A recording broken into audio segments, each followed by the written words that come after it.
Welcome back, welcome back, welcome back. Our next guest is a writer, a men's development coach, and a college professor in Southern California with over 25 years of experience in education. He joins us to speak about his book, Joker to King, and to share tips on how young men can mature into adulthood. Please welcome to the show Dr. Robert Daylin Brown. Dr. Brown, welcome. Welcome, welcome, welcome, Dr. Lee. Thank you for having me on the show. This is an honor. I appreciate it. Welcome. So you're all the way out there in California, huh? Yes, I am. West Coast I'm meets loving it. East Coast. Yes, yes, yes. So you have this wonderful book out here. I heard that you've been talking about it for some time now. What inspired this book, Joker to King, and how does your life experience tie you into this book? Well, the book started as a personal project for my brother. I have a brother who's 19 years younger than me. And Christmas of 2012, he asked me if I could actually teach him how to be a man. He Whoa. was struggling in his Okay. life. He was struggling. He had dropped out of a couple of colleges. He needed a job. He was about to get kicked out of his own place. And he said his life has fallen apart and asked me if it was possible to teach somebody step by step how to be a man. And no one was that explicit with me before about anything. Yeah. I've written curriculum my entire life. I taught math for 8 years. I've taught English for 9 years. I've been a college dean, a professor, a tutoring center coordinator, program coordinator. He challenged me, is it possible to write curriculum Yeah. with homework assignments on teaching someone how to be a man? And Ah, wow. yeah, and what had happened was in 2013, I decided to move him into my house, take him up on this challenge. On his birthday, I gave him his first lesson. It was a lesson about integrity, and it was stapled to a playing card, the Ace of Spades. And I told him, now there are 52 weeks in a year. Uh-huh. There are Two 52 cards in a deck. cards in a deck. And what we're going to do, starting right now on your birthday, we are going to give you a lesson every single week. And we're going to build this deck of cards so that by the time 12 months gets here, 52 weeks later, it'll be your birthday again. And we'll finish the whole deck. And I got a nice present for you waiting for you at the end. And what ended up happening, he loved the idea. We started the whole process, and the spades represent those lessons that have to do with emotional mastery, the inner healing that you need, your mental health, your mental hygiene, your confidence, your mindset. The diamonds represent all the lessons he needed to learn about money and resources, Yeah. like how to balance a budget, how to start a business, what is investing, the basics of investing, retirement plans, how to be in a relationship with someone else and manage your money as a couple. Yeah. The clubs represent all the lessons that he needed to learn on managing his environment. And walking in his way in the world. So these are lessons that have to do with how to travel, how to cook, how to buy a suit, the relationship between men and violence, the relationship between men and alcohol. Yeah. And the heart? And the hearts represent all the lessons about relationships. How to forgive your parents, how to master small talk, how to be the parent that your future kids are going to need, and everything from dating to working relationships. And so what ended up happening was we put these lessons together, and we're talking and practicing. Like I said, this is a personal project for my brother. And several weeks in, he says, you need to get all my friends together in a room and tell them this stuff. And that's when the light bulb came on. I realized I have 52 lessons. That's 52 chapters. I could just put these things together, work with a publishing consultant or a book designer, and have this book out for the world. And so in 2016, the first edition of Joker the King was published, and it was an amazing experience. I learned about the publishing process myself. Yeah. I worked with professional artists, designers to design the book covers, worked with a publishing consultant to help me market this book. And on the first week when it came out, Father's Day week 2016, the ebook was the most downloaded self-help book on Amazon. Wow. It hit #1. And it also hit #1 in the gender studies category, which I thought was interesting because we don't see a lot of books about men and masculinity and manhood that are top sellers in gender studies. Then 5 months later, the book was the Southern California Grand Prize winner.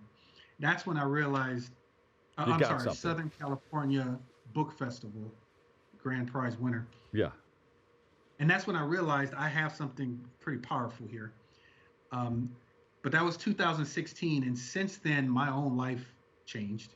You know, I went through my own struggles. In 2017, my father passed away. My job situation changed. And I started going to therapy myself. And also, my marriage started breaking apart. Yeah. You know, all of these things started happening. In 2018, everything just came to a head and really just blew apart. So I decided, I actually revisited Joker the King. You know, I'm looking at these things now as a middle-aged man and seeing that these things are not necessarily for young men. They are for everybody. Yeah. It's about healthy maturity and adulthood and managing oneself. And then in 2019, I decided to do this really, really hard reset. I pushed the reset button, and you have to. You have to. When you hit rock bottom, you have to hit reset and just try to pull yourself back up. That's exactly right. I initiated a divorce. I lost 25 pounds, got my health back together. I switched my job situation. I got full custody of my kids and started this new life, which led me to writing a second edition of Joker the King. So the book cover that your audience was looking at right there on the screen, that's the second edition of the book, an updated version with a lot more lessons that are relevant to healthy adulthood, healthy manhood. Some chapters were taken out of the old ones, some ones were put in this new edition. Yeah. And I'm getting a lot of positive feedback, positive response. We are building the Joker the King community nationwide. Yeah. Now, it helped you. It pulled you out. So you said, you know what? I've got some experience in this. I've written a book, and I fell, and it helped me to climb back out. In a nutshell, what do you see readers getting out of your book? The #1 thing is holistic health. Whenever we think of health, we think of our physical health, we think of our body, we think of our fitness, our weight, our heart, all those type of things are important, but holistically, we need, especially men, holistically, we need to understand what health looks like. Healthy mindset, mental health, emotional health, social health. A lot of times men neglect their social relationships with other men, with their families, with nieces, nephews, sons, daughters. We provide for so many other people without having healthy social relationships that feed back to us. Is that due to social media? Because a lot of people are on these things here. you know what? Yes and no. The reason why I say yes and no is because men have been experiencing this for centuries, for decades. There's a way that we move in the world that we are socialized to take care of others. We are socialized to protect, provide, and preside. And we're socialized to stuff our feelings down. We're socialized not to talk through our emotions. And all of this socialization in this way makes for poor mental health. And when I said yes and no because social media just exacerbates the problem. You know, it's Yeah. like, it's like sprinkling oil on a grease fire. It's just going to blow this thing up even more. We tend to isolate ourselves because of our technology. We tend to isolate ourselves because of social media. We're experiencing what friendship is like from a distance. And we have a lot of experts that are seeing how this is playing out in our relationships or our mental health. We have more people right now seeking help for depression, anxiety, suicidal ideation. And all of it is happening at the hands of a lot of this smartphone technology. Yeah. Yeah. Wow. You Yeah. know, I mean, the original social media was being out there in person and shaking hands and kissing babies and just being in the public. And that to right. me, that was social. So I'm doing a little bit of both still. Yeah, Some that's people say, exactly right. And we you're need not to getting remember involved in that. this whole social media thing. Come on, you got to get on Instagram and all the other platforms. I said, well, I still make appearances out. That's the original to me. That's the original social media. So when that's taken away and people not talking to one another, looking people in the eyes and, shaking hands and doing all those things that we need to be social about, that's the thing that disturbs the groove to me. Yeah, exactly. It's odd because all of these platforms were created with the intent to bring people together Yeah. without thinking that we are more than these avatars behind the screen. We bring people together because the internet connects one profile and one profile together, but we're not actually bringing people together. We're bringing our digital representatives together. Does Yeah. that make sense? That makes a whole lot of sense. Right. What are some of the biggest obstacles that the young men have to overcome to mature into the adult? Because the adolescent stage is really, really crazy in itself. So some of the things that they need to do, and parents just pull their hair out over this.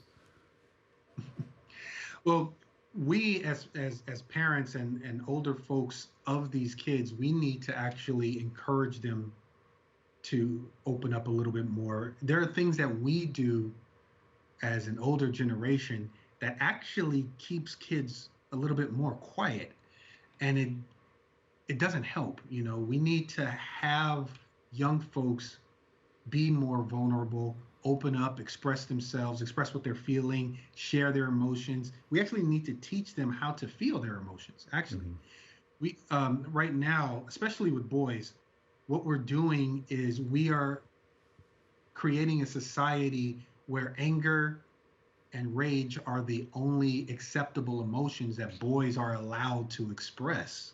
Mm-hmm.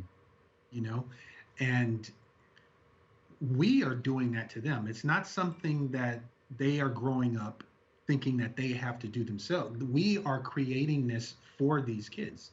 We are creating environments where we have a tendency to pick up little girls when they're crying and we tell boys stop crying. We tell boys to man up and we tell girls about how beautiful they are, and we encourage them to talk what they're playing.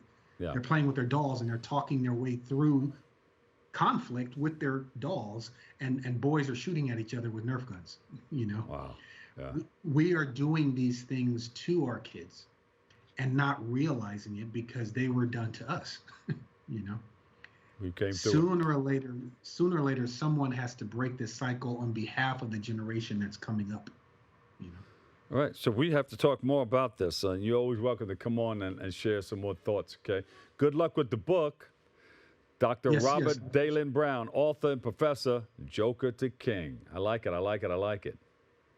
I appreciate it. Let all your audience know they can just go to jokertoking.com or anywhere they find themselves, listen to the podcast, listen to Spotify, go to the YouTube channel, and connect Joker to King. There's even a link for men to write anonymous questions and get their questions answered on the Joker the King website. Great. Thank you so much. Enjoy that weather out there. What's the temperature like out there in California? You know what? It's funny you say that because today it finally started raining again. I see. But I'm looking for the sun by the weekend.